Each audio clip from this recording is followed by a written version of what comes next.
Congratulations, I love the street versus stage. It's awesome. Can you tell me, for the lay people, what is the benefit of that? What do you think it's going to bring to the broader community of dance, having these street dancers on stage? Well, I think, for years now I've seen street dancers just push the bar and to do things that are out of the box. If you look at ballet, there are a certain number of steps in ballet that you will repeat, and that's as far as it goes. And as most other sort of contemporary and everything else is based on classical style, it wasn't sort of moving forward. Street for me has moved dance forward. And while that is inspirational in itself, the street kids need the discipline of the stage kids. So to bring them together and challenge them together, I think this is just moving dance forward. And I think it's also forcing the stage dancers, certainly for the future generations of So You Think You Can Dance. I mean, we see kids coming through who've watched it from season 1, who, ballet dancers did ballet, jazz, tap, contemporary, and now they're doing Bollywood and ballroom. I mean, you have literally changed the way teachers teach dance.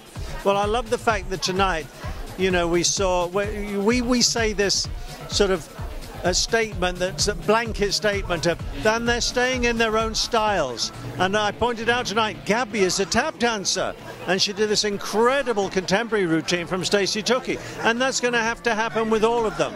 That might be their style, but they're going to be moving out of it. Well, I think as the godfather of dance, you have actually done your job and nurtured all this talent. The great-grandfather of dance, yeah.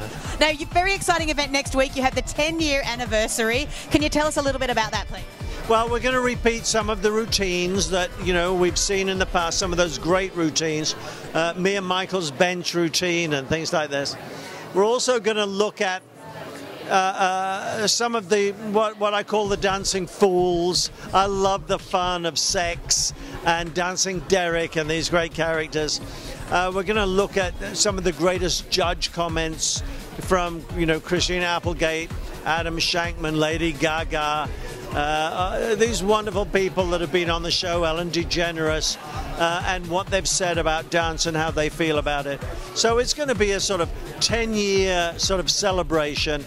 At the same time, moving things along, we've got Erman Conejo from American Ballet Theatre, who's the principal there, doing La Corsaire, which is this incredible thing. We've got Academy of Villains coming in. So we're going to try and keep it stage and street.